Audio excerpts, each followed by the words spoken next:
Meu filho se casou com uma mulher rica. 3 anos depois, nossas famílias estavam fundindo empresas.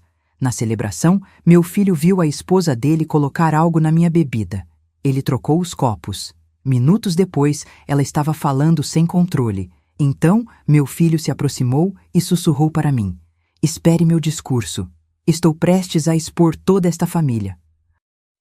Eu estava parada no meio daquele salão de festas com lustre de cristal, rodeada por 200 pessoas em trajes de gala, quando percebi que minha nora acabava de tentar me drogar. Meu nome é Dalva. Tenho 67 anos, cabelos grisalhos que uso presos num coque elegante, e passei 40 anos da minha vida construindo uma empresa de embalagens do zero. Nunca imaginei que terminaria essa noite descobrindo que minha própria família queria me destruir.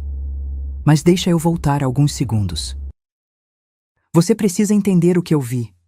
A festa estava acontecendo no Espaço Metropolitan, um desses lugares caros de São Paulo, onde cada metro quadrado vale mais que um carro popular.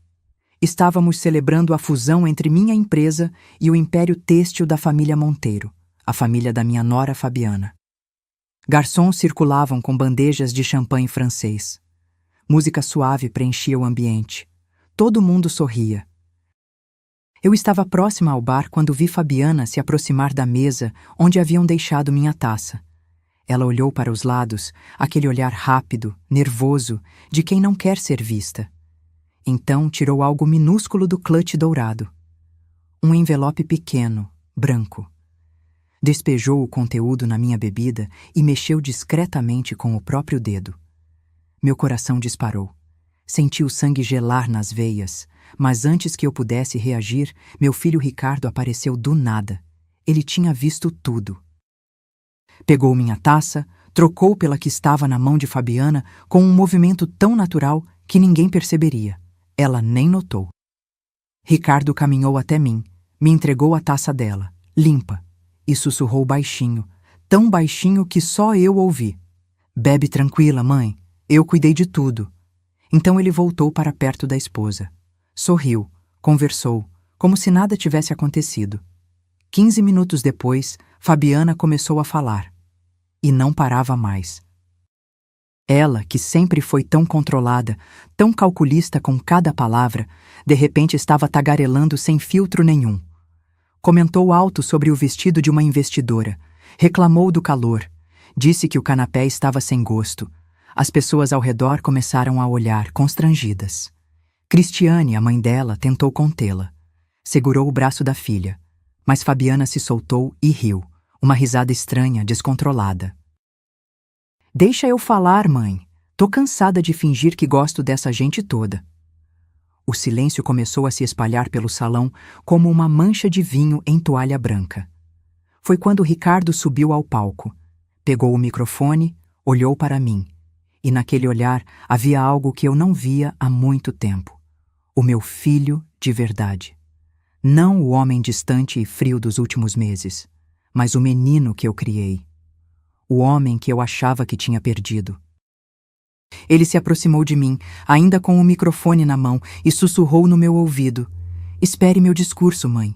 Estou prestes a expor toda esta família." E foi nesse momento que eu entendi. Não estava sozinha. Meu filho não tinha me traído. Ele tinha um plano. E esse plano estava prestes a destruir tudo que os Monteiro haviam construído nas minhas costas. Mas para você entender como cheguei até ali, no meio de um salão luxuoso, com uma nora dopada pela própria armadilha e um filho pronto para explodir segredos que poderiam arruinar vidas, eu preciso voltar 3 anos. 3 anos atrás, quando tudo começou com um casamento que parecia um conto de fadas, e que se revelou meu pior pesadelo. Se você quer saber como uma viúva de 67 anos enfrentou uma família bilionária e saiu vitoriosa, inscreva-se no canal. Porque essa história está apenas começando. E a vingança? A vingança vai ser servida gelada. 3 anos antes daquela noite, meu filho Ricardo entrou pela porta da minha casa com um brilho nos olhos que eu não via desde a adolescência. "Mãe, eu preciso te apresentar alguém." Ricardo tinha 35 anos. Engenheiro civil formado pela Poli, trabalhava comigo na empresa desde os 23. Era um homem sério, dedicado, que nunca teve tempo para relacionamentos longos. Vivia entre canteiros de obras, reuniões com fornecedores e planilhas de custo. Ver ele apaixonado era novo e assustador. Fabiana Monteiro entrou na minha sala de estar como quem entra num desfile de moda. Salto alto nude, vestido cor de champanhe que provavelmente custava mais que meu carro, cabelos escuros escovados com aquela perfeição de salão caro. Ela era bonita, muito bonita. Do tipo que você olha e pensa, essa mulher nunca teve que lutar por nada na vida. Dona Dalva, é um prazer enorme. A voz era suave, educada. Ela me estendeu a mão com um sorriso que mostrava dentes branquíssimos. Ricardo fala tanto da senhora. Aceitei o aperto de mão. A dela era macia, sem calos, unhas feitas em francesinha impecável. Minha mão, em comparação, tinha a pele mais áspera de quem passou décadas assinando contratos, visitando fábricas, carregando amostras de material. Naquele primeiro momento, senti algo estranho no estômago. Uma pontada que não consegui identificar, mas afastei o pensamento. Meu filho estava feliz. Isso era o que importava. Fabiana trabalha na área comercial da empresa da família, Ricardo explicou, sentando-se ao lado dela no sofá. A mão dele descansou naturalmente na coxa dela, gesto de intimidade. A gente se conheceu num evento da Fiesp há 8 meses. 8 meses, e eu estava sabendo agora. A família Monteiro tem o grupo Têxtil Monteiro, Fabiana completou, cruzando as pernas com elegância. Meu pai começou com uma tecelagem pequena em Americana e hoje a gente fornece tecido para as principais marcas do país. Deve conhecer, né? Conhecia. Todo mundo no meio empresarial paulista conhecia o Grupo Monteiro. Eram gigantes, faturamento na casa dos milhões, fábricas em 3 estados. O tipo de empresa que a minha, por maior que tivesse ficado, ainda olhava de baixo. Impressionante, respondi, forçando um sorriso. Deve ser uma responsabilidade grande. Ah, eu ainda estou aprendendo. Ela deu aquela risadinha modesta que não combinou com o brilho nos olhos. Papai quer que eu assuma a diretoria comercial ano que vem. Mas é muita pressão, sabe? Às vezes eu só queria ter uma vida mais simples.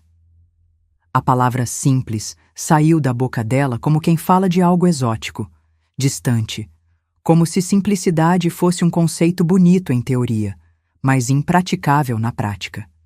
Ricardo olhava para ela como se estivesse vendo a Mona Lisa, completamente enfeitiçado. O namoro foi relâmpago. 8 meses de namoro escondido, e, de repente, noivado anunciado em jantar na casa dos Monteiro. Um jantar para o qual fui convidada apenas 48 horas antes. A mansão deles ficava num condomínio fechado em Alphaville.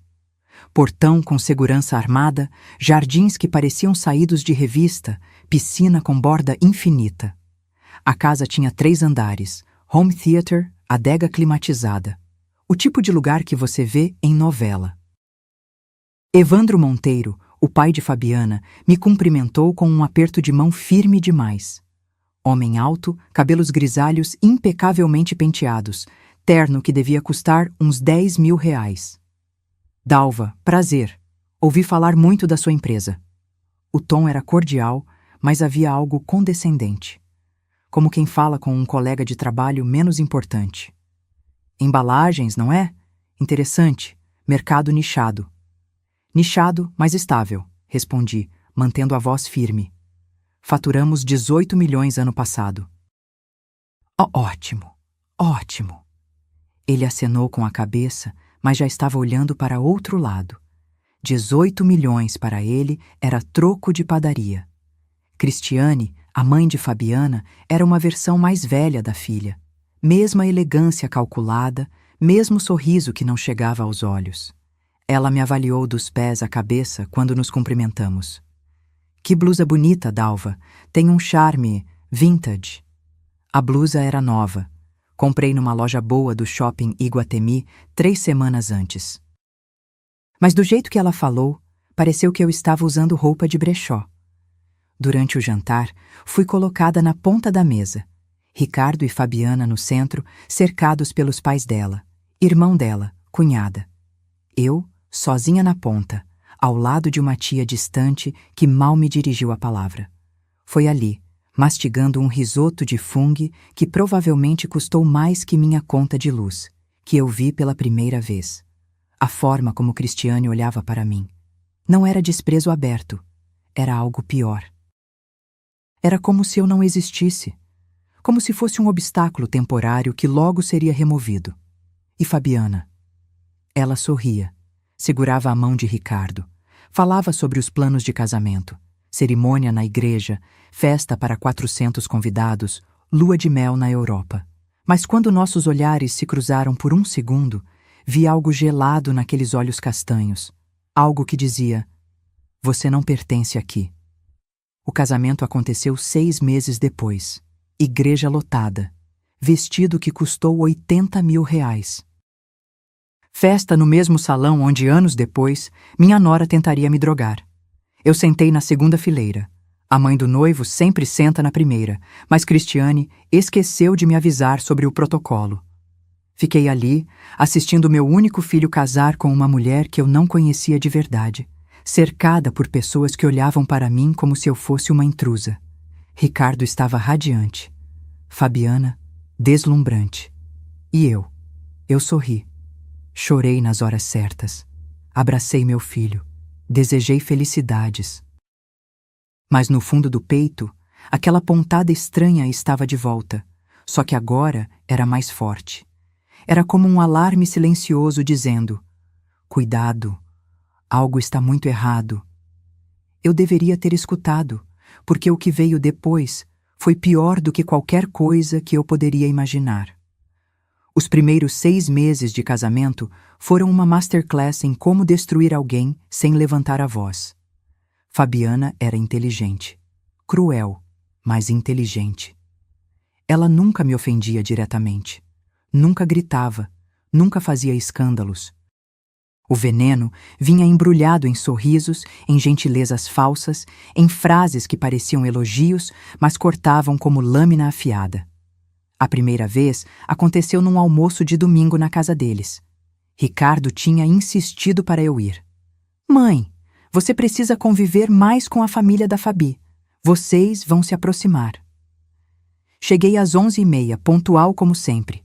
Trazia um pavê de chocolate que fiz de madrugada, receita da minha mãe, aquela que sempre fez sucesso em todo aniversário, todo Natal. Era meu jeito de contribuir. Fabiana abriu a porta, olhou para o refratário nas minhas mãos. Sorriu. "Ai, sogra, você trouxe sobremesa. Que fofa." Pegou o pavê das minhas mãos como quem pega uma tarefa chata. "Mas a gente já encomendou torta da Gula Gula. Sabe como é, né? Os convidados são chatos com doce. Vou guardar o seu na geladeira. Quem sabe alguém queira depois." Meu pavê nunca saiu da geladeira. Uma semana depois, Ricardo me disse que tinha mofado e tiveram que jogar fora. No almoço, a mesa estava impecável. Toalha de linho branco, louça de porcelana, arranjo de flores que devia custar R$300. 12 lugares. Eu fui colocada na ponta, longe de Ricardo. Do meu lado, sentou o tio de Fabiana, um senhor de 70 anos que dormiu metade do almoço. "Dalva, você vai me desculpar, né?" Fabiana disse do outro lado da mesa, voz alta o suficiente para todos ouvirem. "Coloquei você aí porque o tio Osmar tem a audição meio ruim, então achei que você não se importaria de ficar num cantinho mais quieto." Cantinho mais quieto. Como se eu fosse uma peça de decoração que precisava ser escondida. Cristiane, sentada à cabeceira, tomou um gole de vinho e me olhou com aquele sorrisinho que já estava me dando enjoo. "E como vai a sua empresinha, Dalva? Ricardo comentou que vocês perderam um cliente grande mês passado." Empresinha. A palavra saiu tão natural que quase passou despercebida. Quase. "Perdemos um cliente, mas ganhamos 3 maiores", respondi mantendo a voz firme. "Fechamos o trimestre com crescimento de 12%. "Ah, que bom!" Cristiane acenou com a mão, desinteressada. Essas pequenas empresas precisam se esforçar muito mesmo. Não é como ter uma marca consolidada, né? Deve ser tão cansativo. Pequena empresa, marca consolidada, cada palavra escolhida para me colocar no meu lugar. Evandro nem levantou os olhos do prato. Ricardo estava ocupado conversando com o irmão de Fabiana sobre futebol. Nem percebeu. 2 semanas depois, Fabiana apareceu na minha casa sem avisar. Bateu a porta às 3 da tarde, carregando sacolas de uma boutique caríssima do shopping Cidade Jardim. Sogra, posso entrar? Trouxe uma surpresinha para você. Surpresinha. A palavra já chegou carregada de condescendência. Ela entrou, olhou ao redor da minha sala com aquele olhar avaliativo. Minha casa é boa, 3 quartos, quintal, numa rua tranquila do Butantã. Comprei com o suor do meu trabalho. Decorei com gosto. Não é mansão, mas é minha. Que aconchegante, ela disse. E de novo, aquele tom, como quem elogia a casinha de boneca de uma criança. Abriu as sacolas em cima do sofá. Tirou 3 blusas, uma calça social, um blazer. Olha, eu estava fazendo compras e pensei em você. Achei que você precisava renovar o guarda-roupa. Sabe como é? A gente vai ficando mais velha e às vezes perde um pouco o estilo. Peguei uma das blusas. Era bonita, cara, mas era o tipo de roupa que ela usaria, não eu. Fabiana, eu não preciso. Ai, sogra, aceita, é presente. Você não vai me desapontar, né? O sorriso não vacilou, mas os olhos endureceram. Ricardo ia ficar chateado se soubesse que você recusou. Aceitei as roupas, porque era mais fácil do que criar atrito, porque eu ainda acreditava que podia ser só um mal-entendido. Que ela estava tentando se aproximar do jeito errado. Que idiota eu fui. Os jantares na mansão viraram rotina mensal, e em cada um deles eu era sistematicamente apagada. Cristiane falava sobre viagens para a Europa. Fabiana mostrava fotos de restaurantes estrelados. Evandro comentava sobre investimentos no mercado internacional. E eu sentava, comia, sorria, invisível, até que numa dessas noites a conversa virou para uma empresa. Ricardo, você já pensou em expandir? Evandro perguntou, cortando um filé mignon mal passado. A empresa da sua mãe tem potencial, mas vocês pensam pequeno demais. Pequeno? Ergui a cabeça. Dobramos o faturamento nos últimos 5 anos. Sim, mas 18 milhões... Ele fez uma pausa, como se estivesse calculando. É o que a gente fatura numa semana boa. Não tô diminuindo seu trabalho, Dalva. Mas é que... vocês poderiam ser tão mais. Ricardo ficou quieto. Não me defendeu. Só acenou com a cabeça, absorvendo as palavras do sogro como se fossem conselhos divinos. Papai tem razão, amor. Fabiana tocou o braço de Ricardo. Você é engenheiro brilhante, merece estar num patamar maior. Não acha, sogra? Todos os olhares se voltaram para mim. Meu filho já está num patamar excelente, respondi. Construímos aquela empresa juntos, do zero. Exatamente, Cristiane interveio sorrindo. Do zero. Mas agora ele tem acesso a outro nível. Não seria egoísmo querer que ele ficasse... preso? Preso. A palavra pairou no ar como fumaça tóxica. Ricardo não disse nada. Apenas bebeu mais vinho. Foi nessa noite, voltando para casa sozinha no meu carro, porque Ricardo tinha ido com Fabiana resolver umas coisas, que eu entendi o que estava acontecendo. Eles não estavam tentando me conhecer. Estavam me medindo, me testando, verificando o quanto eu aguentaria antes de quebrar. E o pior, meu filho estava deixando. Eu dirigi pelas ruas vazias de São Paulo, mãos apertadas no volante, sentindo pela primeira vez desde a morte do meu marido aquela sensação horrível de solidão absoluta. Meu telefone vibrou. Mensagem de Ricardo. Mãe, desculpa não ter te dado carona. Amanhã a gente se fala. Boa noite. Boa noite. Como se tudo estivesse normal. Como se ele não tivesse me deixado sozinha numa mesa onde fui tratada como nada. Estacionei na garagem. Entrei em casa. Sentei no escuro da sala. E pela primeira vez em muito tempo, chorei, porque eu estava começando a perder meu filho, e ainda não tinha ideia de que o pior estava por vir. 18 meses depois do casamento, Evandro Monteiro me convidou para almoçar, sozinhos. A reunião foi marcada num restaurante japonês chique na região da Faria Lima. Daqueles lugares onde executivos fecham negócios de milhões enquanto comem sushi de R$ 100 a peça. Cheguei 5 minutos adiantada, como sempre. Evandro já estava lá, sentado numa mesa discreta no fundo, longe de ouvidos curiosos. Dalva, obrigado por vir. Ele se levantou, apertou minha mão. Firme demais, como sempre. Pedi uns pratos, espero que goste de comida japonesa. Gosto, respondi sentando-me. Meu estômago estava embrulhado. Homens como Evandro Monteiro não convidam pessoas para almoços sem motivo. Ele pediu saquê. Conversou sobre o clima, sobre o trânsito, sobre banalidades. Só quando o garçom trouxe o primeiro prato, sashimi de salmão arrumado como obra de arte, é que ele foi direto ao ponto. Dalva, vou ser franco com você. Tenho uma proposta que pode mudar nossas vidas. Peguei o hashi. Esperei.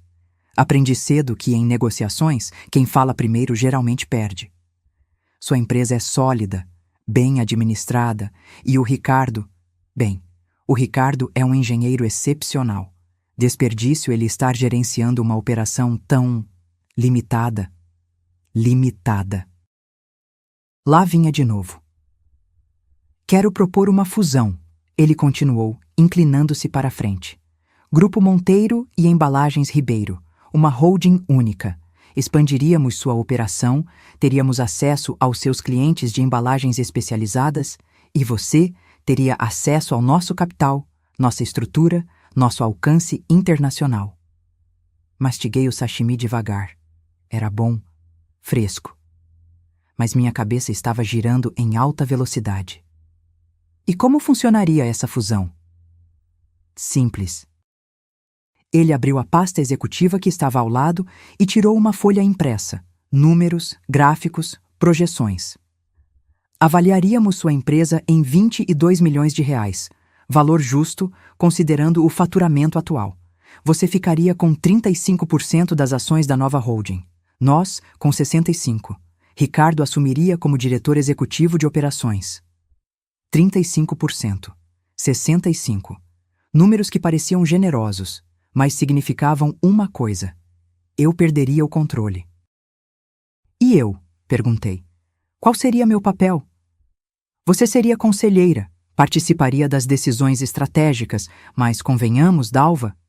Ele sorriu. Aquele sorriso paternalista que eu estava aprendendo a odiar. Você trabalhou a vida inteira, merece descansar, aproveitar a vida, deixar a nova geração tocar o barco. Descansar. A palavra que homens usam quando querem que mulheres saiam do caminho. Preciso pensar, respondi. Claro, claro, ele acenou com a mão. Mas não demore muito. Oportunidades assim não aparecem sempre. Saí daquele almoço com a cabeça pesada. Dirigi até o escritório da minha advogada, doutora Letícia Amaral. Conhecia ela há 15 anos. Mulher séria, direta, que nunca me passou a mão na cabeça. Mostrei os documentos que Evandro me deu. Letícia leu em silêncio. Depois releu. Pegou uma caneta marca-texto e começou a sublinhar trechos. Dalva, você leu a cláusula 7? Li por cima. Leia de novo, com atenção. Peguei o papel. Cláusula 7, parágrafo 3. Em caso de incapacidade mental ou física, devidamente comprovada por junta médica, as ações do acionista incapacitado serão automaticamente transferidas para o acionista familiar mais próximo com poderes de gestão. Meu sangue gelou. Isso significa... Comecei. Isso significa que se por qualquer motivo te declararem incapaz, suas ações vão para o Ricardo. Automaticamente. Sem discussão. Letícia tirou os óculos e me olhou direto.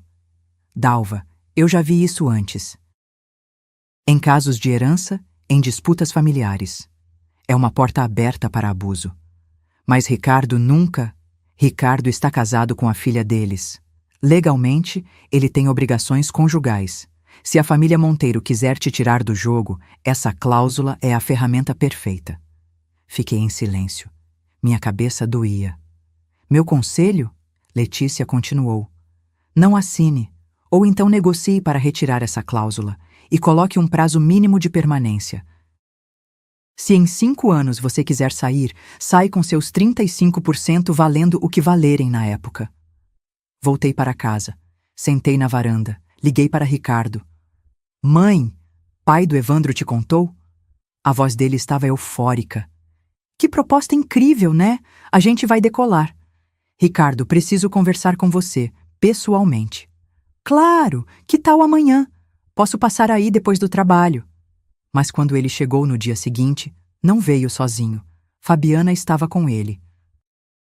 Oi, sogra! Ela entrou sorrindo como se minha casa fosse dela. Ricardo me contou da proposta. Estamos tão animados, isso vai ser maravilhoso para todo mundo. Eu tinha preparado café, bolo simples, queria conversar com meu filho. A sós, mas Fabiana se instalou na minha cozinha como se fosse a dona. Mãe, o que você achou? Ricardo perguntou pegando uma xícara. Tenho algumas preocupações, principalmente com a cláusula 7. Ah, isso? Ele deu de ombros. É padrão em contratos de fusão. Proteção para a empresa caso algum acionista fique doente ou algo assim. Ricardo, a cláusula diz que se me declararem incapaz, você fica com minhas ações. E qual o problema? Fabiana interveio, voz doce como mel envenenado. Sogra, você tem 67 anos. Deus me livre, mas se acontecer alguma coisa, o Ricardo já vai estar gerenciando tudo mesmo. É só uma proteção legal. Não quero assinar com essa cláusula. O clima mudou. Senti na hora. Ricardo suspirou. Passou a mão no rosto. Mãe, você está criando problema onde não existe. Confia em mim? Confio em você. Não confio neles. Neles? Fabiana riu. Sogra, eles é minha família. Você está falando da minha família. Estou falando de negócios. São coisas diferentes. Não para a gente, Ricardo disse. E o tom era diferente agora. Mais frio. A Fabi tem razão. Você está vendo problema onde não tem. Essa fusão é a melhor coisa que podia acontecer. Pro negócio, para mim, para você também. Então retire a cláusula. Não posso. O advogado deles disse que é padrão. Se a gente pedir para tirar, vai parecer falta de confiança. Pode até quebrar o negócio todo. Olhei para meu filho e vi um estranho. Alguém que repetia palavras que não eram dele. Que defendia uma família que não era a dele. Que me olhava como se eu fosse um obstáculo. Ricardo, não vou assinar assim. Ele se levantou. Fabiana também. Tudo bem, mãe. Você pensa melhor. A gente volta outro dia. A voz dele estava controlada, mas eu via a raiva nos olhos. Eles saíram. Fabiana murmurou algo para Ricardo no caminho. Ele concordou com a cabeça. E eu fiquei ali, na minha cozinha vazia, com a sensação horrível de que tinha acabado de perder uma batalha que nem sabia que estava lutando. 3 semanas depois de pressão diária de Ricardo, depois de Evandro ligar pessoalmente, depois de Cristiane me convidar para conversas de mulher para mulher, eu assinei. Assinei porque estava cansada, porque queria paz. Porque meu filho garantiu que estava tudo certo. E porque, no fundo, eu ainda acreditava que família era sagrado. Que erro grotesco. A assinatura do contrato aconteceu numa terça-feira chuvosa de março, no escritório dos advogados do Grupo Monteiro. Um lugar intimidador na Avenida Paulista, 23º andar, com vista para a cidade inteira. Paredes de vidro, móveis de couro, secretárias que mal levantavam os olhos quando você passava. Eu cheguei com doutora Letícia. Evandro estava lá, com 2 advogados, Cristiane, impecável num tailleur cinza, Fabiana, sorridente, e Ricardo, de terno novo, segurando uma pasta executiva que eu nunca tinha visto. Dalva, finalmente! Evandro abriu os braços como se eu fosse uma velha amiga. Vamos fazer história hoje. História. A palavra parecia grandiosa, importante. Como se estivéssemos construindo algo maior que nós. Mentira. Estávamos construindo minha jaula. Assinei cada página, 37 páginas no total. Rubriquei. Datei. Doutora Letícia ao meu lado, tensa, mas respeitando minha decisão. Quando terminei, Evandro abriu uma garrafa de champanhe francês. Brindamos. Tiramos fotos. Ricardo me abraçou. Obrigado por confiar, mãe. Você não vai se arrepender. Mas eu já estava me arrependendo. Sentia no estômago, naquele lugar onde as mulheres sempre sabem quando algo está errado.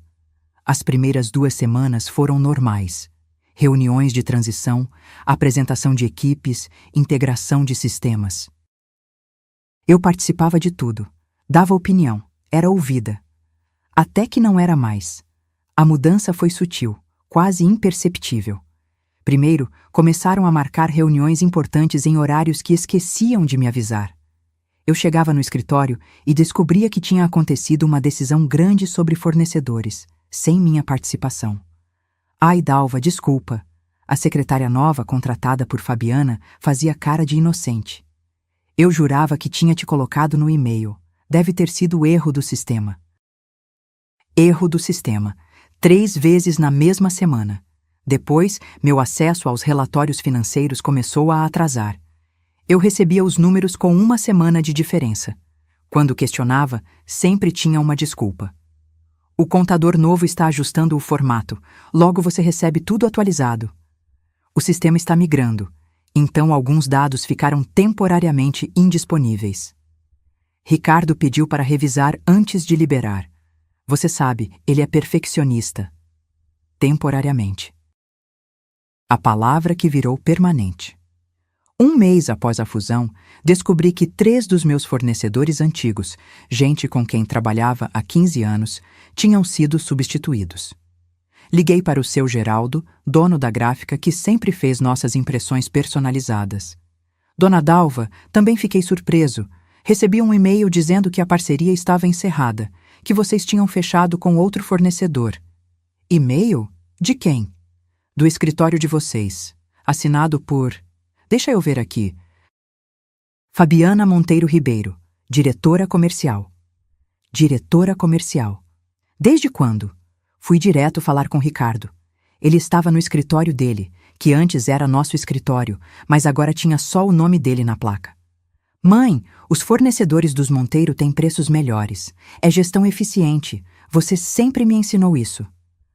Ricardo, o seu Geraldo trabalha conosco há 15 anos. Ele merecia ao menos uma conversa. Negócios não são baseados em sentimento. São baseados em números. A voz dele era gelada, profissional. Como se estivesse falando com uma funcionária problemática, não com a própria mãe. E você nem me consultou? Consultei o conselho. Você estava indisposta naquele dia. Indisposta. Eu tinha ido ao dentista. Uma consulta marcada há meses, 10 da manhã, e eles aproveitaram para fazer uma reunião de conselho às 11. Ricardo, isso não está certo. Ele suspirou, aquele suspiro cansado que eu estava ouvindo cada vez mais. Mãe, talvez seja a hora de você relaxar um pouco, aproveitar a vida, deixar a gente tocar as coisas. Você trabalhou demais por tempo demais, merece descansar. Descansar. De novo aquela palavra maldita. Não quero descansar, quero trabalhar.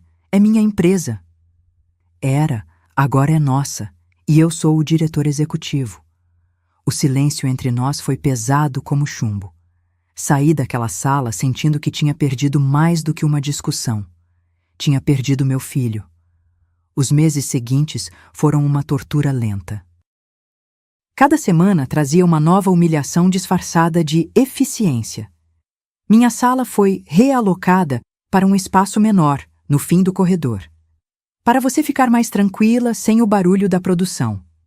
Meu assistente administrativo foi transferido para outro departamento. Ele é jovem, precisa de desafios maiores. Minhas ideias em reuniões eram educadamente ignoradas. Interessante, Dalva. Vamos avaliar. E nunca mais se tocava no assunto.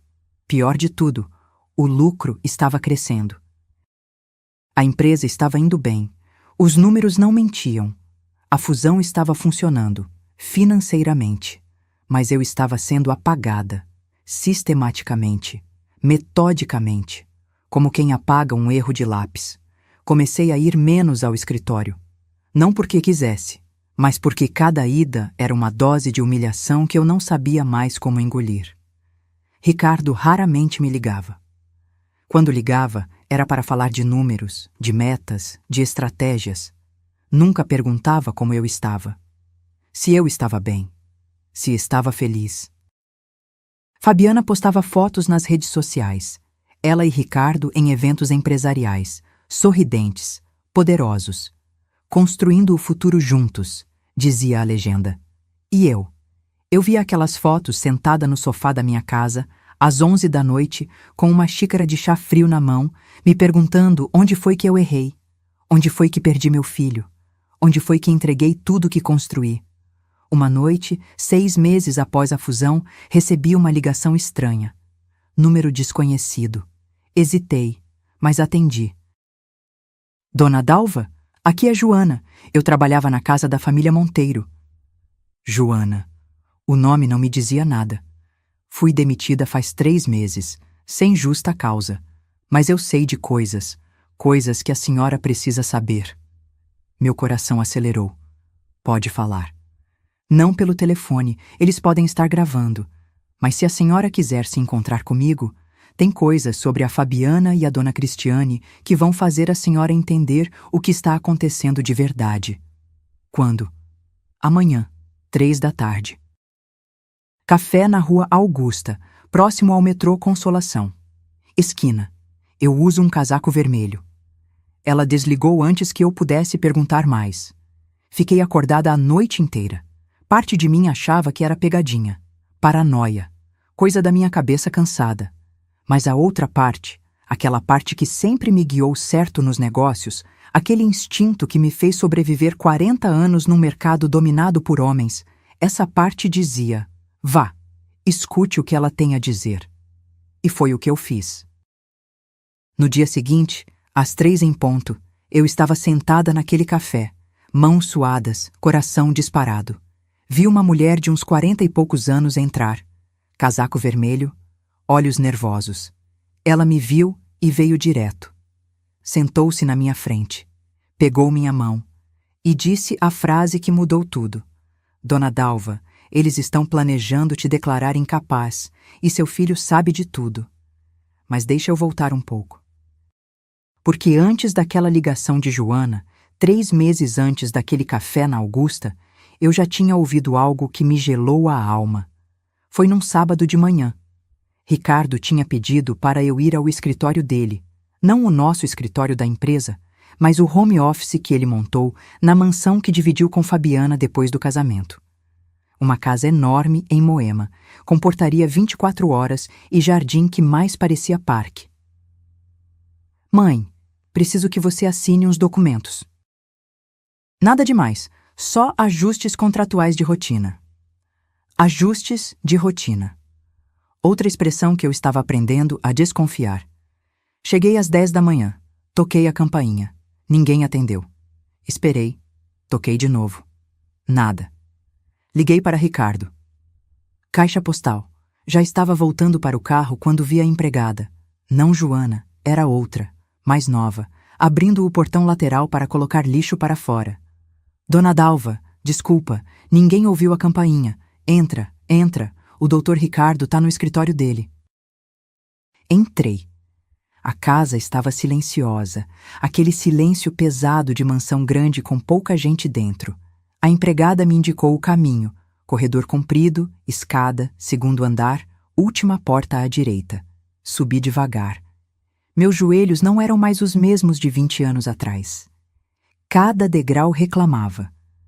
Quando cheguei perto da porta do escritório, ouvi vozes femininas, Fabiana e outra mulher. A porta estava entreaberta, só uma fresta. Ia bater quando ouvi meu nome. A Dalva está completamente de fora agora. Foi mais fácil do que eu imaginava. Era a voz de Fabiana. Aquela voz doce que usava comigo em público, mas agora tinha uma dureza, um prazer quase sádico. Congelei. Minha mão parou no ar, a centímetros da madeira. Você tem certeza que o Ricardo vai seguir o plano até o fim? A outra voz. Cristiane. Reconheci imediatamente. Mãe, eu conheço meu marido. Ele é ambicioso, e ambição é fácil de manipular. Ele quer crescer, quer ser grande. E a velha? A velha é o passado.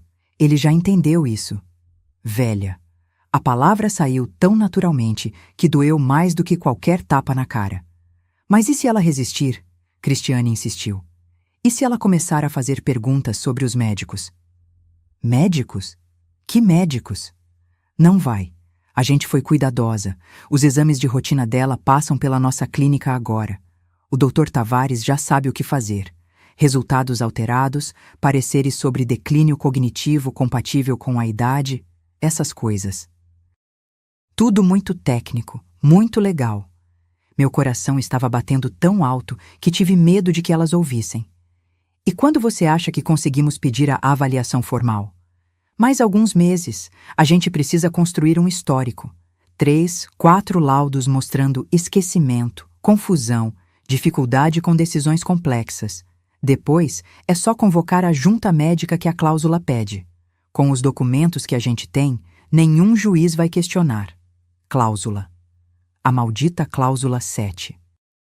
Foi genial colocar aquilo no contrato. Cristiane riu. Uma risada baixa, satisfeita. Seu pai teve a ideia depois do que fizemos com a tia Berenice.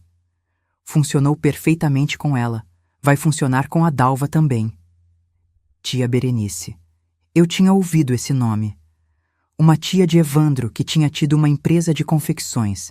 Empresa que, segundo comentários vagos em jantares, passou para o sobrinho cuidar porque ela ficou doente. Doente. Ou declarada doente.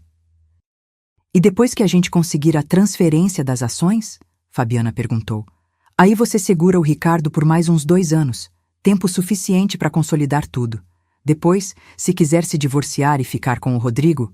Rodrigo. Quem era Rodrigo? Não fala o nome dele aqui, mãe. Ninguém pode saber ainda. Desculpa, filha, mas você tem certeza que o Ricardo não desconfia de nada? Absoluta. Ele está tão focado em virar esse diretor executivo importante que nem percebe que estou com outro há 1 ano. Homem apaixonado por poder é cego para todo o resto. Elas riram. As duas. Como se estivessem planejando uma festa surpresa, não a destruição completa da minha vida. Agora só falta esperar o momento certo, Fabiana continuou. A gente usa os documentos médicos, declara incapacidade, Ricardo assume as ações dela, a empresa fica completamente nossa. E a Dalva? A Dalva vai passar o resto da vida achando que está realmente ficando senil. Perfeito. Seu pai vai ficar orgulhoso. Ele já está. Foi ideia dele desde o começo. Quando eu conheci o Ricardo naquele evento, não foi por acaso, mãe. Papai tinha pesquisado a empresa dele, sabia que era bem administrada, sabia que o filho era o herdeiro natural. Eu só precisei fazer meu papel. Meu papel. Seduzir meu filho. Entrar na nossa família. Destruir tudo. E a velha nunca desconfiou? Acho que desconfiou no começo. Mas mulher dessa geração é tão boba, tão carente de afeto familiar. Você joga uns presentinhos, faz uns elogios falsos e elas derretem. Foi patético como foi fácil. Minhas pernas estavam tremendo. Encostei na parede do corredor, tentando processar o que estava ouvindo. Escutei passos dentro da sala. Elas estavam se movendo. Bom, vou descer. Preciso terminar de arrumar as coisas para o almoço. Cristiane. Pânico. Se elas abrissem a porta agora, me veriam ali. Saberiam que ouvi tudo. Me virei e desci a escada o mais rápido que minhas pernas permitiram. Cada degrau era uma eternidade. Meu joelho esquerdo reclamava, mas eu ignorei a dor. Cheguei no térreo. A empregada estava na cozinha. Saí pela porta lateral, a mesma que ela tinha usado para o lixo. Fui direto para o carro. Sentei no banco do motorista, mãos tremendo tanto que demorei 3 tentativas para colocar a chave na ignição. Dirigi até um estacionamento público, parei e finalmente deixei sair. Chorei. Chorei como não chorava desde o funeral do meu marido. Soluços que sacudiam meu corpo inteiro. Raiva, desespero, medo, tudo misturado numa dor que parecia não ter fim. Eles estavam roubando minha empresa, minha saúde, minha sanidade. E meu filho? Meu filho sabia? Você tem certeza que o Ricardo vai seguir o plano até o fim? Cristiane tinha perguntado. E Fabiana não disse que ele não sabia. Ela disse que ele era ambicioso, que entendia que eu era o passado. Será que meu próprio filho estava envolvido? A dúvida foi pior que a certeza. Porque a certeza você pode combater. Mas a dúvida? A dúvida corrói por dentro como ácido. Fiquei naquele estacionamento por 2 horas, apenas sentada, respirando, tentando entender o que fazer. Ligar para a polícia? Dizer o quê? Que ouvi uma conversa através de uma porta? Que desconfio que vão falsificar laudos médicos? Confrontar Ricardo? E se ele estivesse envolvido, só ia alertá-los que eu sabia. Confrontar os Monteiro seria minha palavra contra a deles. Uma senhora de 67 anos acusando uma família bilionária de conspiração. Quem ia acreditar em mim? Precisava de provas, precisava de ajuda, precisava de alguém que entendesse o que estava acontecendo. Peguei o telefone. Liguei para a doutora Letícia. Dalva, tudo bem? Não, nada está bem. Preciso te ver. Urgente. Estou no escritório até às 6. Vem agora? Vou. Naquele dia, sentada na sala da minha advogada, contei tudo. Cada palavra que ouvi, cada desconfiança, cada humilhação dos últimos meses. Letícia me ouviu em silêncio, tomou notas, e quando terminei, ela me olhou com uma expressão que eu nunca tinha visto, raiva pura. Dalva, vou te falar uma coisa, e quero que você escute bem. Você não está louca. Você não está paranoica. Isso é real. E é grave. O que eu faço? Primeiro, a gente junta provas. Segundo, a gente protege você. E terceiro, ela pausou. Me olhou direto nos olhos. Terceiro, a gente vai destruir esse plano deles, mas vai precisar de coragem e paciência. Respirei fundo. Pela primeira vez em meses, senti algo diferente da desespero. Senti raiva. E raiva, descobri naquele momento, era muito mais útil que tristeza. Então vamos começar. 3 meses depois daquela conversa no escritório de Letícia, eu estava mergulhada numa rotina de investigação silenciosa.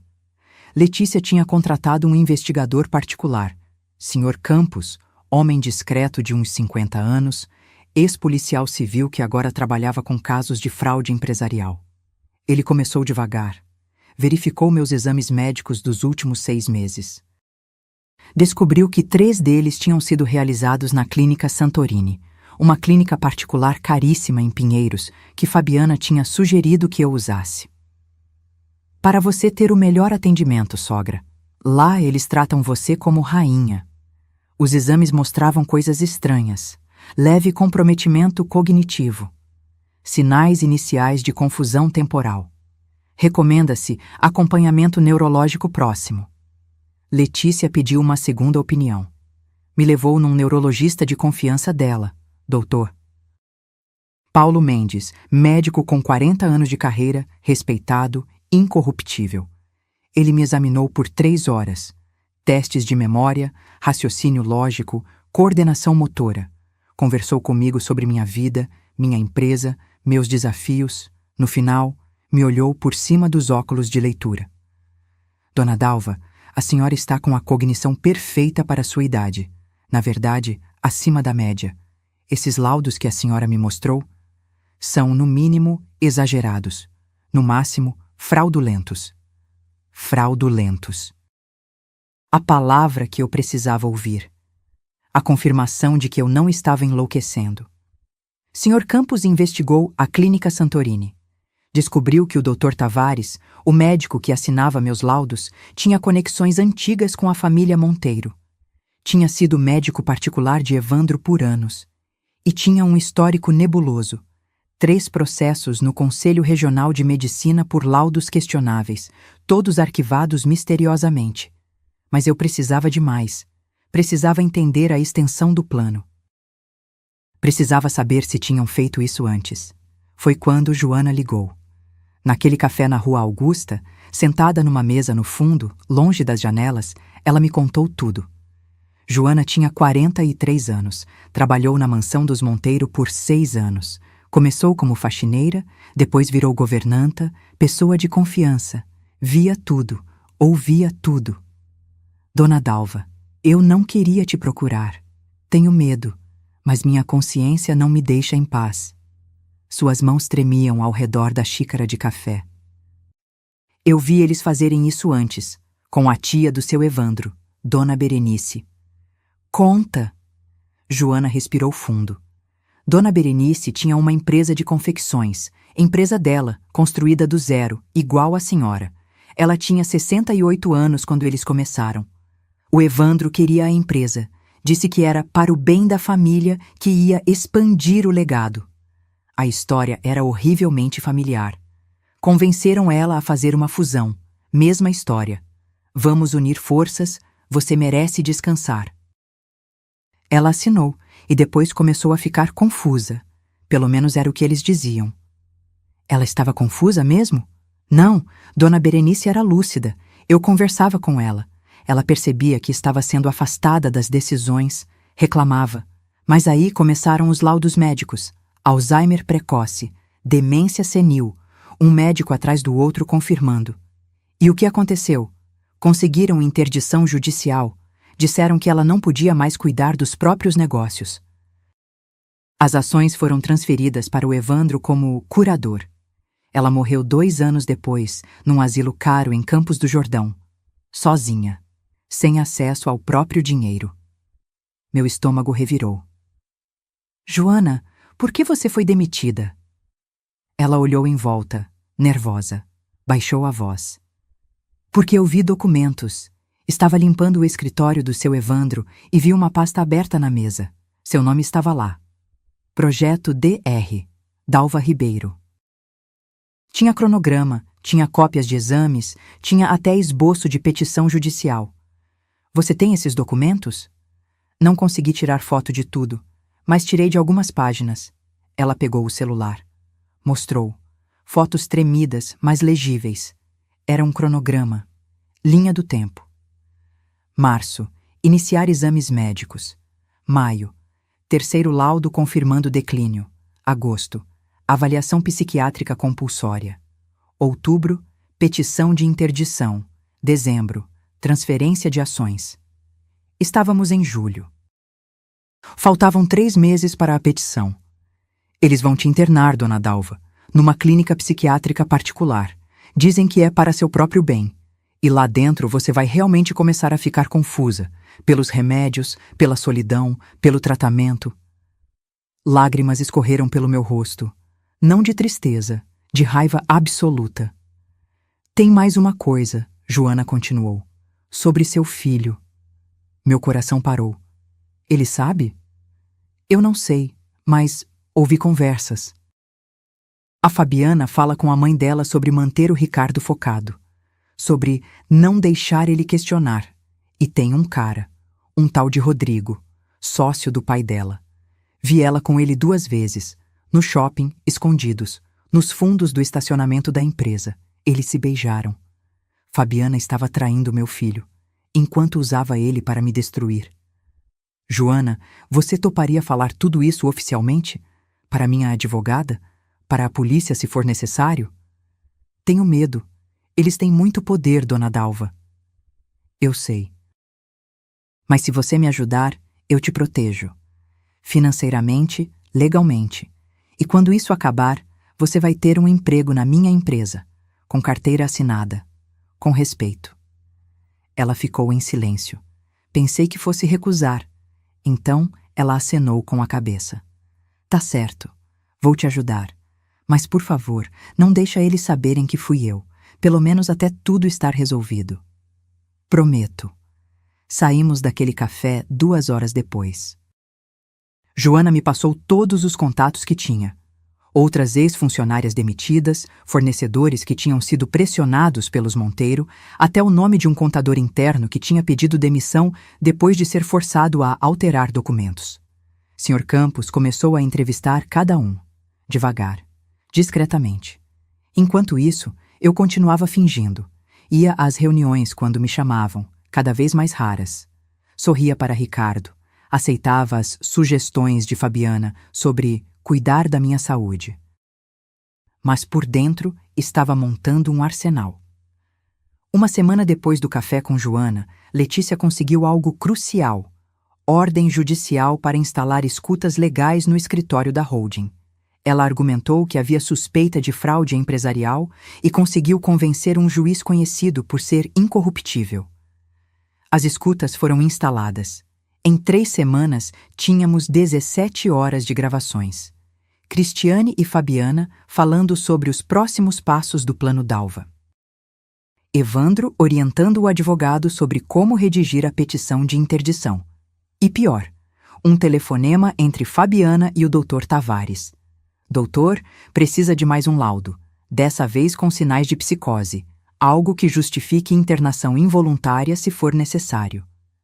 Fabiana, você tem certeza? Isso pode chamar atenção. Meu pai vai te pagar 50 mil reais a mais. Você faz ou não faz? Faço. 50 mil reais. O preço para destruir minha sanidade. Quando Letícia me mostrou as transcrições, fiquei em silêncio por longos minutos. Então perguntei a única coisa que importava. E o Ricardo? Ele aparece em alguma gravação? Ela hesitou. Procurou nos papéis. Não diretamente, mas tem uma conversa entre Fabiana e a mãe onde ela diz: Ricardo está perguntando demais sobre a saúde da mãe dele, preciso distraí-lo. Perguntando demais. Será que ele estava desconfiando? Ou apenas sendo filho preocupado enquanto assinava embaixo de tudo? Eu não sabia. E isso me corroía. Dalva, a gente tem material suficiente para ir à polícia agora, Letícia disse. Fraude, falsidade ideológica, associação criminosa. Eles vão ser presos. Não. Como não? Quero mais. Quero que eles se exponham completamente, na frente de todos. Quero que o mundo veja o que essa família é de verdade. Letícia me olhou como se estivesse vendo outra pessoa. E talvez estivesse. Porque a Dalva frágil, a mãe carente que aceitava humilhações com um sorriso no rosto, tinha morrido. No lugar dela, nasceu uma mulher que sabia exatamente o que queria: justiça e vingança. Durante 3 semanas após descobrir as gravações, vivi num inferno particular. Não o inferno de ser perseguida pelos Monteiro. Esse eu já conhecia. Mas o inferno da dúvida sobre meu próprio filho. Toda noite, deitada na cama, olhando para o teto escuro, eu repassava cada conversa, cada gesto, cada olhar de Ricardo nos últimos 2 anos. O filho que me abraçava no Dia das Mães e dizia: "Te amo, mãe." O homem que me cortava nas reuniões e dizia: "Isso não é mais sua responsabilidade."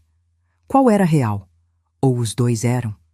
Comecei a observá-lo obsessivamente. Cada vez que nos encontrávamos, cada vez mais raro, eu analisava tudo. A linguagem corporal, o tom de voz. Se ele olhava nos meus olhos quando falava. Num jantar na casa deles, forçado, tenso, cheio de silêncios constrangedores, Fabiana comentou sobre minha memória fraca. "Sogra, você me ligou 3 vezes ontem perguntando a mesma coisa. Tá tudo bem?" Mentira descarada. Eu não tinha ligado nenhuma vez. Mas ela plantava essas sementes na frente de Ricardo constantemente. Olhei para meu filho, esperando que ele me defendesse. Que dissesse: "Não, amor, minha mãe não fez isso." Ele não disse nada. Só comeu. Cortou o bife com precisão cirúrgica. Mastigou, engoliu, como se eu não estivesse ali. "Ricardo", chamei. Minha voz saiu mais firme que pretendia. Eu não liguei para sua esposa ontem. Ele finalmente levantou os olhos. Mãe, talvez você não se lembre. Acontece. Com a idade... Não tem nada a ver com idade. Eu não liguei. Verifique o histórico do telefone dela se quiser. Fabiana deu aquela risadinha. Ai, sogra, não precisa ficar nervosa. Foi só um comentário. Um comentário mentiroso. O clima mudou. Fabiana parou de sorrir. Ricardo largou os talheres. Mãe, por favor, não vamos fazer uma cena. Cena? Estou defendendo minha sanidade. Sua esposa está dizendo que fiz algo que não fiz. Fabi não quis ofender. Você está interpretando mal. Interpretando mal. Repeti devagar. Como interpretar isso, Ricardo? Como interpretar que vocês estão constantemente insinuando que estou perdendo a cabeça? Silêncio pesado. Fabiana olhou para Ricardo. Uma troca rápida de olhares que eu não consegui decifrar. Ninguém está dizendo isso, Ricardo falou, controlado demais. Mas convenhamos, mãe. Você anda esquecida. Anda diferente. Diferente como? Mais paranoica, questionando tudo, criando conflitos onde não existem. Paranoica. A palavra foi como um tiro. Era assim que começava. Você questiona, te chamam de paranoica. Você se defende, te chamam de agressiva. Você busca provas, te chamam de obcecada. E no final, te internam. Saí daquela casa mais cedo. Inventei dor de cabeça. Ricardo nem se ofereceu para me levar até o carro. No caminho de volta, chorei tanto que precisei encostar na Marginal Pinheiros. Carros passavam em alta velocidade. Luzes da cidade borravam pela janela molhada de chuva. Liguei para Letícia. Era quase meia-noite. Dalva? O que houve? Eu não aguento mais. Não aguento não saber se meu filho está me traindo ou se está sendo usado. Então descobre. Como? Conversa com ele, sozinha. Sem a Fabiana por perto, olho no olho. Você vai saber. E se eu souber que ele está envolvido? O que faço? Letícia ficou em silêncio. Depois disse, com uma gentileza rara. Aí você chora, você sofre, e você segue em frente mesmo assim, porque você merece justiça, independente de quem esteja do outro lado. Desliguei. Fiquei mais 20 minutos ali, tentando juntar coragem para fazer o que precisava ser feito. 3 dias depois, liguei para Ricardo. Ligação direta, sem avisar, meio da tarde. Mãe, preciso falar com você, pessoalmente, sozinho. Hoje não dá, estou... Não é pedido, Ricardo. É urgente, e precisa ser só nós dois. Ele hesitou. Ouvi vozes ao fundo. Fabiana perguntando algo. Tá, posso passar aí às 8 da noite. Não, aqui não. No apartamento do seu pai. O apartamento do meu falecido marido, pai de Ricardo, ainda estava no meu nome. Ficava no Ipiranga, num prédio antigo, mas bem cuidado.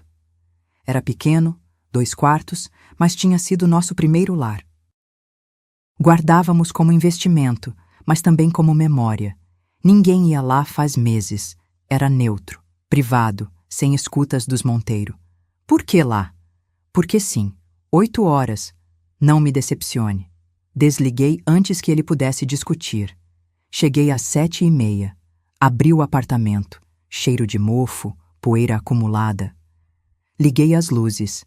Sentei no sofá onde eu e meu marido planejamos nossa vida. Onde Ricardo dormiu quando era bebê. Onde fomos felizes. Ricardo chegou pontualmente às 8. Bateu na porta. Entrei e pela primeira vez em meses vi algo diferente no rosto dele. Cansaço, olheiras profundas, mandíbula tensa. Ele parecia 10 anos mais velho. Mãe, o que foi? Tá tudo bem? Senta. Ele sentou. Eu fiquei de pé. Precisava dessa vantagem, desse controle. Ricardo, vou te fazer uma pergunta e quero que você olhe nos meus olhos quando responder. Ele ficou quieto, esperando. Você sabe que sua esposa e a família dela estão tentando me declarar incapaz para roubar minhas ações? Vi a reação. Seus olhos se arregalaram. Genuína surpresa ou teatro perfeito. Do que você está falando? Laudos médicos falsos, plano de interdição judicial, cronograma para me internar. Você sabe disso? Mãe, você tá... Ele parou. Respirou. Começou de novo. Isso é loucura. Loucura. Interessante você usar essa palavra. Não é o que eu quis dizer. Então, o que você quis dizer? Que isso não faz sentido. Por que a Fabi faria isso? Pela empresa, pelo dinheiro e porque ela está te traindo com um sócio do seu sogro chamado Rodrigo. Dessa vez a reação foi diferente. Vi dor cruzar o rosto dele, rápida, mas real. Como você... Eu sei de muita coisa, Ricardo. Tenho investigador, tenho provas, tenho gravações. A pergunta é, você também sabe? Ou é só mais uma vítima deles? Ele se levantou, andou até a janela. Ficou ali, de costas, olhando para a rua. O silêncio durou uma eternidade. Quando ele finalmente falou, a voz estava quebrada. Eu descobri faz 2 meses. Meu mundo parou. Descobriu o quê? Tudo. Os e-mails entre a Fabi e o Rodrigo. As conversas dela com a mãe sobre você. Os planos para a empresa. Tudo. 2 meses? Minha voz saiu quase num grito. Você sabe há 2 meses e não me contou? Ele se virou. Tinha lágrimas nos olhos. Porque eu sou um covarde. Porque fiquei com medo. Com vergonha. Com raiva. Porque não sabia como te contar que eu fui o idiota que trouxe essa mulher para dentro da nossa família. As lágrimas dele me quebraram. Pela primeira vez em quase 1 ano, vi meu filho de verdade. Não o robô corporativo, não o marido manipulado, mas o menino que eu criei. Como você descobriu? Deixei meu notebook no escritório de casa. Voltei para buscar. Vi ela logada no e-mail dela, conversando com a mãe, lendo mensagens sobre você. Sobre como o plano estava na fase final. Eu confrontei ela. E ela negou. Disse que eu estava interpretando mal, que eram conversas tiradas de contexto. Me convenceu por 2 dias, até que encontrei os laudos, os falsos, com sua assinatura forjada autorizando exames que você nunca fez. Por que não veio falar comigo imediatamente? Porque antes de te proteger, eu quis proteger a mim mesmo. Quis ter certeza absoluta. Quis entender quanto daquilo era real, quanto era eu sendo paranoico, e quanto tempo eu tinha sido usado. Ele sentou de novo. Cobriu o rosto com as mãos. Mãe, me perdoa. Por favor, eu estraguei tudo. Trouxe uma víbora para dentro da nossa casa. Deixei ela te humilhar, te afastar de mim, e quase deixei ela te destruir. Sentei ao lado dele. Peguei sua mão. Estava gelada. Você está envolvido no plano deles? Nunca. Juro pela memória do meu pai. Eu nunca quis te machucar. Olhei nos olhos dele e vi verdade. Então me ajuda a destruir eles. Ele levantou a cabeça, limpou as lágrimas. Como? E foi nesse momento que contei meu plano.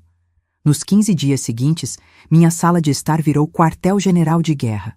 Ricardo, Letícia, Sr. Campos, Joana, meu contador de confiança, Nelson, homem de 60 anos que trabalhava comigo desde o começo, e eu, reunidos todas as noites, depois das 9, quando tínhamos certeza que ninguém estava seguindo Ricardo. Ele vinha de Uber, nunca do mesmo lugar, sempre checando se não era seguido. A paranoia era justificada. Fabiana tinha começado a questioná-lo. Amor, você anda estranho. Tá escondendo algo de mim? Ricardo tinha virado mestre em mentir. Estresse do trabalho, nada demais. Na primeira reunião no meu apartamento, espalhei tudo sobre a mesa. Documentos, gravações, fotos, cronogramas. Era assustador ver materializado assim, tudo junto. A engenharia da minha destruição planejada com precisão cirúrgica. Meu Deus, Ricardo murmurou, folheando os papéis. Isso aqui é doente, é psicopata. Bem-vindo ao seu casamento, respondi sem calor. Sr. Campos abriu o notebook. Projetou na parede uma linha do tempo que ele tinha montado. Vejam, começou 6 meses antes do casamento.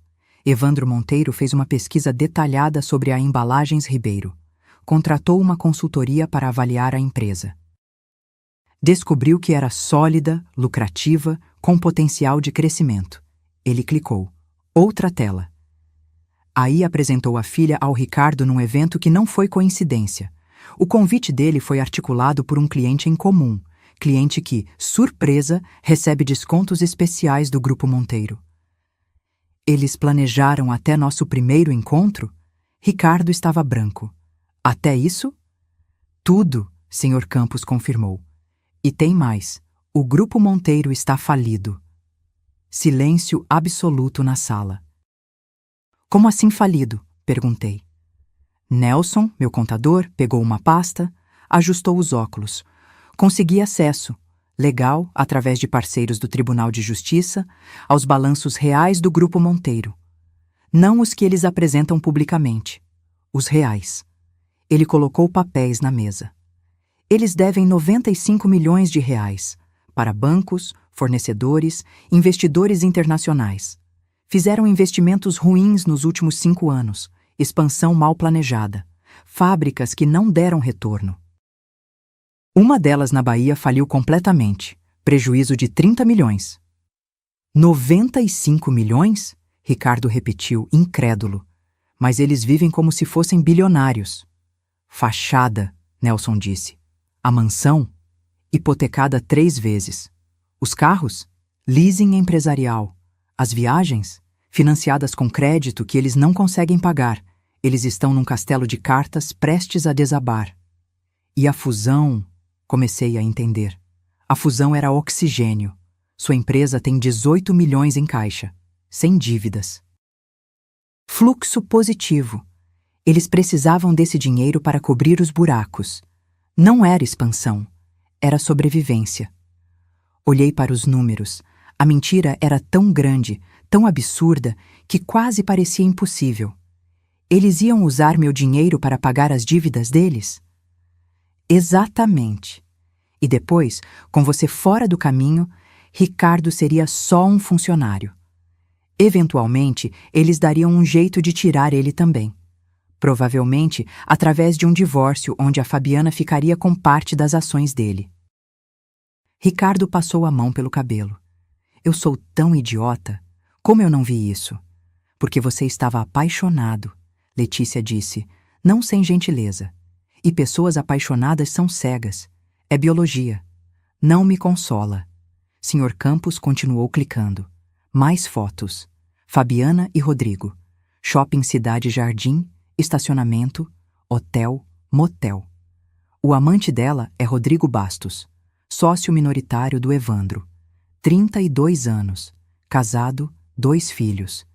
Ele e Fabiana estão juntos há 1 ano e meio. 1 ano e meio. Praticamente desde o casamento. Tem mais, Sr. Campos disse. Conseguimos acessar, através de uma fonte que não posso revelar, conversas de WhatsApp entre Fabiana e Rodrigo. Ele leu algumas. Meu estômago revirou. Amo você, mas preciso manter o Ricardo feliz por mais alguns meses. Assim que a velha estiver fora do caminho, a gente acelera o divórcio. Ele é tão fácil de manipular. Falo que amo e ele faz tudo o que eu quero. Ricardo saiu da sala. Ouvi ele no banheiro, vomitando. Quando voltou, estava pálido, mas controlado. Me desculpem. Continua. Joana, que até então estava quieta, se pronunciou. Tem uma coisa que vocês precisam saber. Sobre a dona Berenice. Todos olharam para ela. Eu trabalhei na casa quando ela ainda estava lá, antes de internarem ela. Dona Berenice não tinha Alzheimer. Eu conversava com ela todo dia. Ela era lúcida, sabia exatamente o que estavam fazendo. E por que não se defendeu? Perguntei. Tentou. Contratou advogado. Mas o Evandro tinha dinheiro, influência, médicos comprados. O juiz acreditou nos laudos, não nela. Uma senhora de 68 anos contra uma família poderosa? Não teve chance. O que aconteceu com ela? Ficou num asilo em Campos do Jordão, medicada até não saber mais o próprio nome. Morreu sozinha, chamando pelo filho, que era o Evandro. Ele nunca foi visitar. A sala ficou em silêncio pesado. Isso não vai acontecer com você, Dalva. Letícia disse, firme. Não vamos deixar. Então o que fazemos? Perguntei. Letícia abriu uma pasta. Primeira opção. Vamos à polícia agora, com tudo isso. Eles são presos, acusados de estelionato, falsidade ideológica, formação de quadrilha. Processo criminal que pode levar anos, mas eventualmente seriam condenados. E a segunda opção? A segunda é mais arriscada, mas infinitamente mais satisfatória. Ela me olhou. Deixamos eles continuarem. Até o dia da grande celebração que eles estão planejando para outubro. A festa da consolidação da fusão. Investidores, imprensa, autoridades, palco enorme, holofotes. E no meio da festa, na frente de todo mundo, a gente explode tudo. Exposição pública, murmurou o Sr. Campos. Humilhação completa. Exatamente. Eles não vão só para a prisão. Vão perder reputação, credibilidade, contratos. Vão virar escândalo nacional. Ricardo se levantou, caminhou pela sala. Isso significa que eu preciso continuar fingindo, por mais 2 meses, dormindo do lado dela, ouvindo ela mentir, sendo cúmplice passivo. Sim, Letícia respondeu. E vai ser horrível, mas é necessário. Eu faço. Ele olhou para mim. Mãe, eu faço. Por você. Pelo que eles tentaram fazer com você. Olhei para meu filho. Vi determinação e raiva. Então vamos fazer isso, decidi. Mas tem que ser perfeito. Um erro e eles nos destroem. Nelson pegou uma caneta. Vou precisar de acesso aos documentos financeiros reais deles. Quanto mais provas de fraude fiscal, melhor. Consigo isso, Ricardo disse. Tenho acesso ao sistema. Posso baixar tudo sem deixar rastro. E eu continuo juntando depoimentos de ex-funcionários, Joana completou. Sr. Campos acenou. Vou intensificar a vigilância. Cada movimento deles vai estar documentado. Letícia olhou para mim. Dalva, você precisa continuar parecendo frágil, indo aos médicos deles, fazendo os exames. Quanto mais eles acreditarem que está funcionando, mais descuidados vão ficar. Vou ser a velhinha confusa que eles querem que eu seja, prometi. Até o momento de mostrar quem eu realmente sou. Ricardo veio até mim, me abraçou, forte. Me perdoa, mãe, por tudo. Já te perdoei, agora vamos consertar essa bagunça, juntos. Naquela noite, depois que todos foram embora, fiquei sozinha na sala olhando para a parede cheia de documentos. Eles tinham me subestimado. Acharam que uma viúva de 67 anos seria presa fácil. Esqueceram que eu construí uma empresa do zero, num país onde mulheres não eram levadas a sério. Esqueceram que eu sobrevivi à morte do meu marido e não quebrei. Esqueceram que engenharia não é só construir. É também saber exatamente onde atacar para derrubar tudo. E eu ia derrubar o império deles, tijolo por tijolo. Os 2 meses seguintes foram teatro puro, e Ricardo descobriu que era melhor ator do que imaginava. Todas as manhãs, ele acordava ao lado de Fabiana, beijava sua testa, dizia bom dia, amor. Tomavam café juntos. Ele perguntava sobre os planos dela para o dia. Ela mentia. Ele fingia acreditar. À noite, nos encontrávamos. Ele chegava no meu apartamento destruído. Não sei quanto tempo mais aguento, mãe. É nojento. Ela me toca e eu sinto vontade de gritar. Mais 6 semanas, eu dizia. Aguenta só mais 6 semanas. Mas aconteceu algo que ninguém planejou. Ricardo estava no escritório de casa numa quarta-feira à tarde. Fabiana tinha saído, disse que ia ao salão. Ricardo sabia que era mentira. Ela ia se encontrar com Rodrigo no apartamento dele no Itaim. Ele aproveitou. Foi até o home office dela, algo que ela mantinha trancado. Mas Ricardo tinha aprendido a abrir sem deixar marcas. 3 semanas praticando com uma fechadura idêntica que comprou. Estava baixando arquivos do computador dela num pendrive quando encontrou uma pasta escondida. Senha protegida, Mas Fabiana era previsível. A senha era a data de nascimento do pai dela. Dentro da pasta, contratos, acordos pré-nupciais e um documento que fez o sangue dele gelar. Petição de divórcio, minuta preliminar, datada de 3 meses no futuro. Janeiro, com advogado já contratado, pedindo metade dos bens de Ricardo, que incluiriam as ações que ele herdaria de mim após a interdição. Mas o pior não era isso. Tinha outro documento. Acordo de partilha, simulação. Nele estava detalhado. Após o divórcio, Fabiana transferiria parte das ações para Rodrigo Bastos. Em troca, ele investiria capital na recuperação do Grupo Monteiro. Era um negócio. Meu filho era literalmente mercadoria numa transação comercial. Ricardo fotografou tudo. Chegou na minha casa às 11 da noite, sem avisar. Trêmulo. Colocou o celular na minha frente. Li. E pela primeira vez senti pena de Fabiana, porque quando aquilo explodisse, ela não ia sobreviver à vergonha. Ela ia me usar até espremer tudo e depois me jogar fora como lixo, Ricardo disse, voz quebrada. Eu era só um meio, nem pessoa eu era para ela. Ricardo. Não, mãe, deixa eu falar. Ele se levantou. Começou a andar pela sala. Eu fui arrogante. Achei que era especial, que meu amor ia mudar ela, que nosso casamento era diferente porque eu era diferente. Você é diferente. Não sou. Sou só mais um idiota que acreditou em uma mulher bonita com palavras bonitas. Ele parou. Olhou para mim. Mas sabe o que é pior?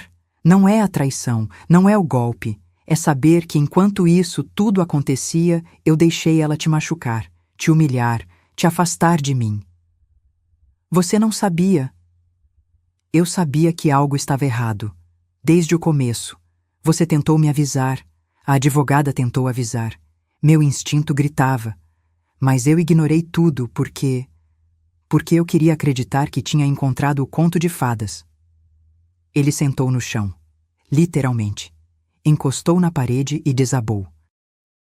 Mãe, como eu conserto isso? Como eu olho no espelho depois de tudo que fiz? Sentei ao lado dele no chão. Algo que meus joelhos reclamaram, mas ignorei. Você não conserta o passado. Você constrói um futuro diferente. E você já começou. Está me ajudando. Está enfrentando. Não é suficiente. Vai ser. Quando tudo isso acabar, vai ser suficiente. Ficamos ali, sentados no chão da sala, mãe e filho, até de madrugada. Conversamos sobre tudo. Sobre o pai dele, meu marido, que morreu sem ver o homem que Ricardo se tornou. Sobre a empresa. Sobre sonhos que tivemos e perdemos pelo caminho. E sobre vingança. Mãe, eu quero fazer mais do que expor eles. Quero que doa. Vai doer. Acredita em mim.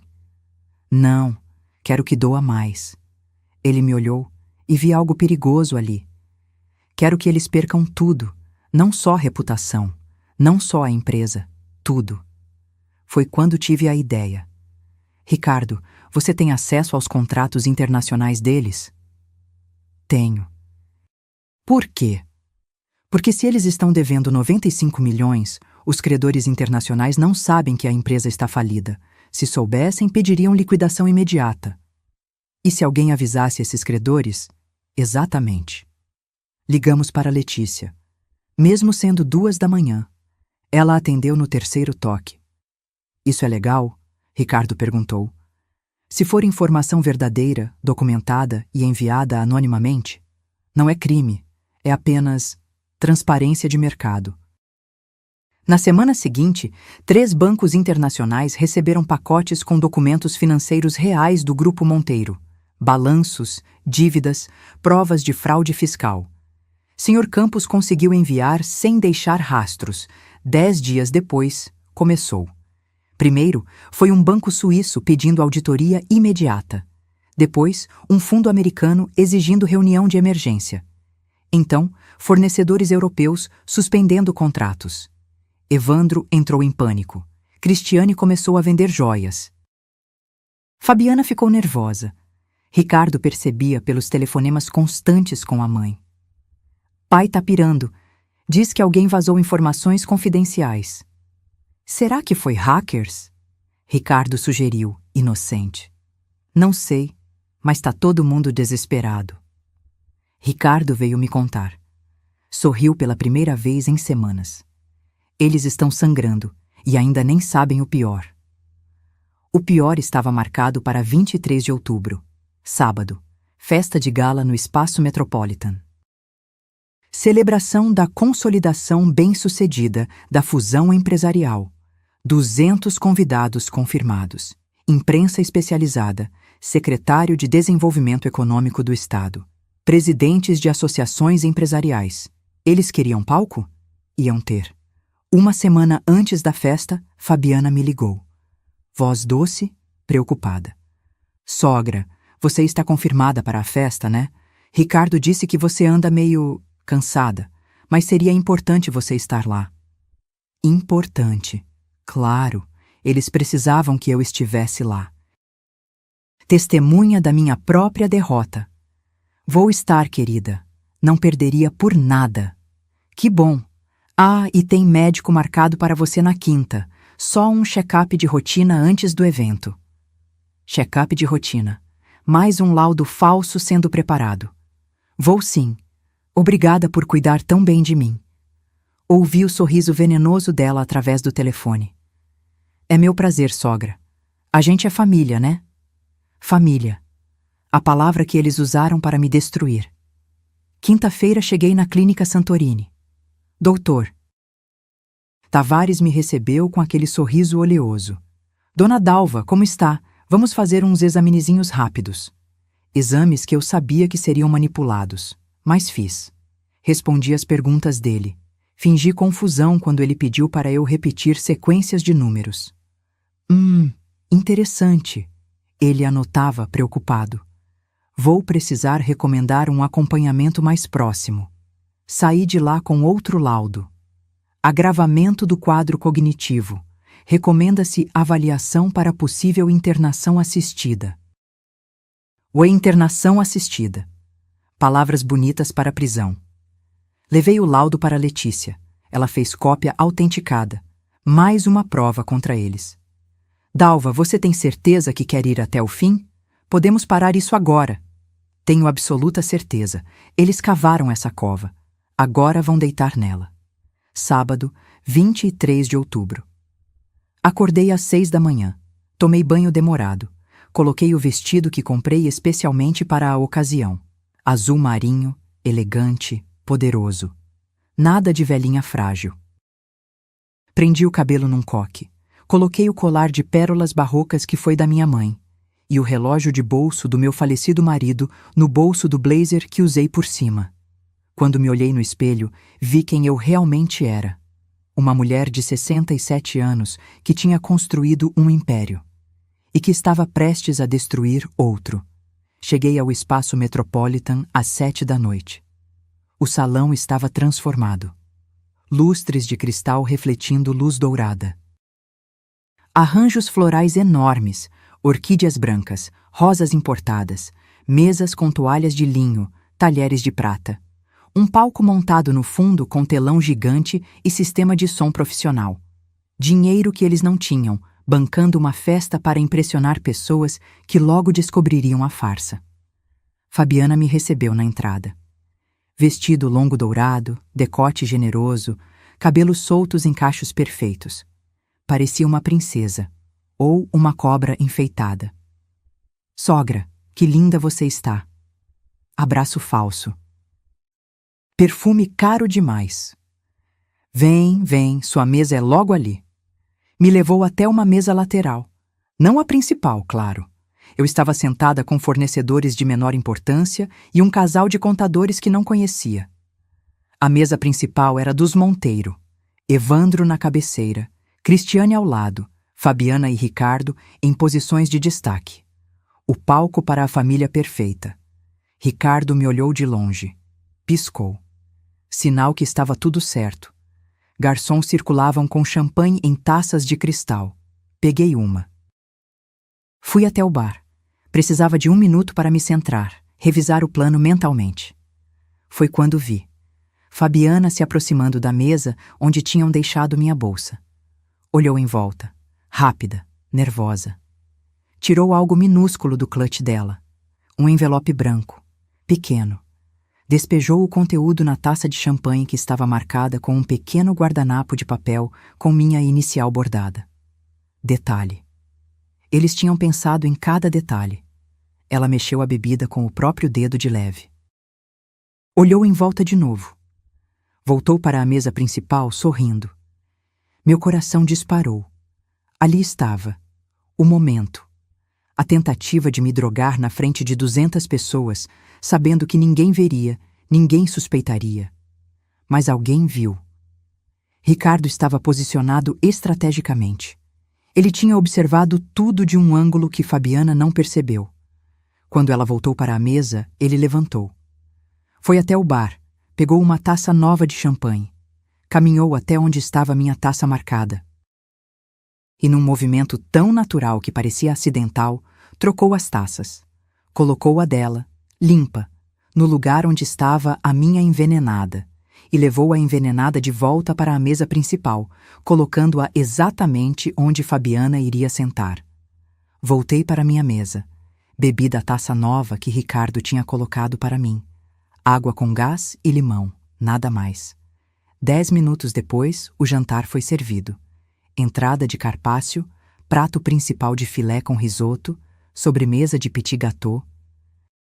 Cada prato mais caro que o anterior. Observei Fabiana. Ela comeu pouco, bebia champanhe constantemente. Nervosa? Ou apenas seguindo o roteiro daquela noite? Por volta das 9, começou. Primeiro foi sutil. Fabiana falou um pouco alto demais.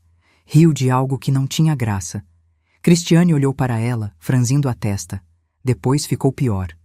Esse carpaccio tá horrível, Fabiana disse, alto o suficiente para a mesa ao lado ouvir. Gastamos uma fortuna nessa festa e a comida tá uma porcaria. Evandro tentou acalmá-la. Filha, baixa o tom. Não vou baixar nada, tô cansada de fingir. Ela riu. Uma risada estranha, desconexa. Todo mundo aqui fingindo que somos bem-sucedidos quando a gente tá afundado em dívida. Silêncio começou a se espalhar pelas mesas próximas. Pessoas parando de comer, olhando. Cristiane segurou o braço de Fabiana. Para, agora. Me solta, mãe! Fabiana se levantou. A cadeira raspou no chão, barulho estridente. Vocês são uns hipócritas, todos vocês. Acham que não sei que papai tá falido? Que a gente tá usando o dinheiro da velha ali? Ela apontou para mim. Para cobrir nossos buracos? Velha ali. As palavras ecoaram pelo salão.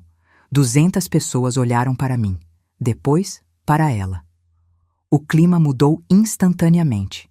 Ricardo se levantou. Tentou guiá-la para fora. Amor, vamos tomar um ar. Não me toca!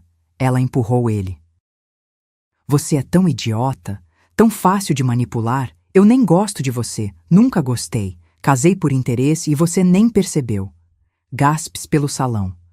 Cristiane tinha ficado branca, Evandro vermelho. Fabiana continuou, as palavras saindo sem controle, sem filtro. A gente planejou tudo, desde o começo. Conhecer você, casar, fundir as empresas, declarar sua mãe doida e ficar com tudo. Foi tudo um plano, e funcionou. Vocês são todos tão burros. Ela riu de novo, histérica, cambaleou. Um investidor importante se levantou e saiu. Depois outro, depois mais 3. Cristiane finalmente conseguiu segurar Fabiana. Alguém chama o médico, ela não está bem. Mas era tarde demais. As comportas tinham se aberto e Fabiana continuava vomitando verdades. E o Rodrigo é melhor que você na cama. Muito melhor. A gente transa no apartamento dele toda terça e quinta, enquanto você acha que eu tô na academia. Ricardo estava parado, congelado, fingindo choque, mas eu via seus olhos, frios. Calculados, esperando o momento certo. Evandro tentou tomar o controle. Subiu ao microfone. Peço desculpas a todos. Minha filha não está se sentindo bem. Algum problema com a medicação. Vamos fazer uma pausa. Pausa nada! Ricardo subiu ao palco. Tirou o microfone da mão do sogro. Já que estamos expondo verdades, vamos expor todas. O salão silenciou completamente. Ricardo olhou para mim. Acenou. Era o sinal. Senhor. Campos, que estava disfarçado de garçom, acionou o sistema de projeção que tínhamos hackeado 2 horas antes. A tela gigante acendeu. Primeiro documento. Balanço real do Grupo Monteiro. Dívidas. 95 milhões de reais. Murmúrios pelo salão. Investidores pegando celulares. Segundo documento. Cronograma de interdição. Projeto DR Dalva Ribeiro. Com cada etapa detalhada. Falsificação de laudos. Suborno de médicos. Internação forçada. Silêncio de morte. Terceiro documento. Mensagens entre Fabiana e Rodrigo. As que falavam sobre usar Ricardo, sobre o divórcio planejado, sobre vender as ações que seriam roubadas de mim. Uma jornalista na segunda mesa começou a gravar no celular. Quarto documento. Contrato de pagamento ao Dr. Tavares. 50 mil reais por laudo falso. O médico que estava presente como convidado levantou e correu para a saída. Não conseguiu. Seguranças, contratados por nós, bloquearam as portas. Ricardo começou a falar. Voz clara, firme, raiva contida transformada em palavras precisas. Senhoras e senhores, durante 3 anos eu fui usado, manipulado, transformado em ferramenta para destruir minha própria mãe. A mulher que construiu uma empresa honesta, que trabalhou 40 anos com dignidade, ia ser declarada louca, internada, roubada. Ele apontou para Evandro. Esse homem pesquisou minha família como quem pesquisa uma empresa para comprar. Plantou a filha dele no meu caminho. Arquitetou meu casamento como operação comercial. Apontou para Cristiane.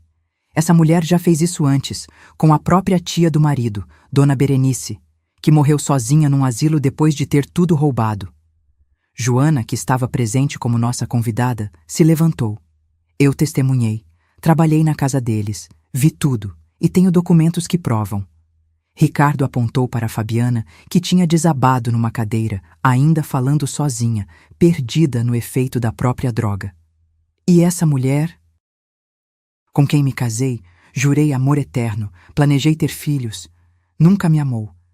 Eu era só um meio, um acesso, uma porta para roubar tudo da minha mãe. Ele fez uma pausa, olhou para mim. Mãe, levanta. Levantei. Caminhei até o palco, cada passo firme, calculado, poderoso. Subi. Fiquei ao lado do meu filho. Ricardo me entregou o microfone. Olhei para aquelas 200 pessoas, para os Monteiro destruídos, para Fabiana babando, incoerente, para os investidores horrorizados, para a da imprensa gravando tudo, e falei: meu nome é Dalva Ribeiro, tenho 67 anos, e por 40 anos construí uma empresa com as minhas próprias mãos. Minha voz saiu firme, clara, sem tremor. Muitos de vocês aqui devem estar pensando: como uma mulher de 67 anos deixou isso acontecer? Como não percebeu? Como foi tão ingênua? Fiz uma pausa. Olhei diretamente para Evandro, que estava lívido. Por que eu cometi o erro de acreditar que família era sagrado? Que quando seu filho se casa, você abraça a nova família dele, que pessoas que sentam na sua mesa, que comem do seu pão, que olham nos seus olhos, têm um mínimo de decência. Cristiane tentou se levantar. Senhor Campos a impediu. Delicadamente, mas firmemente. Durante 2 anos, fui sistematicamente humilhada, afastada da minha própria empresa, colocada em cantos de mesas como se fosse um móvel velho que ninguém quer mais, mas tem pena de jogar fora. Fui chamada de velhinha, de empresinha, de simples. Tudo disfarçado de gentileza, tudo envenenado com sorrisos.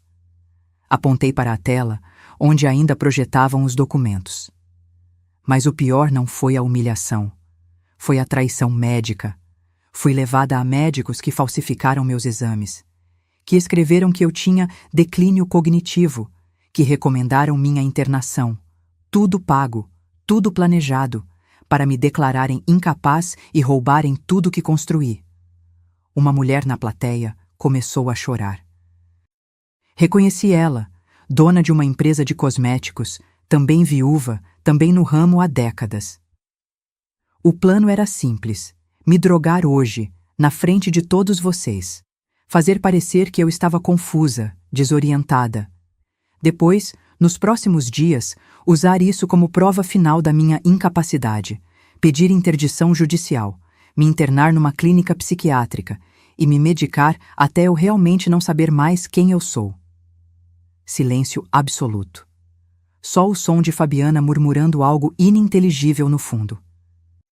Mas acontece que eu não sou a velhinha frágil que eles achavam. Eu sobrevivi à morte do meu marido. Sobrevivi a 40 anos num mercado que não respeita mulheres. Sobrevivi a crises econômicas, a fornecedores desonestos, a clientes que tentaram me passar a perna. Minha voz ficou mais dura.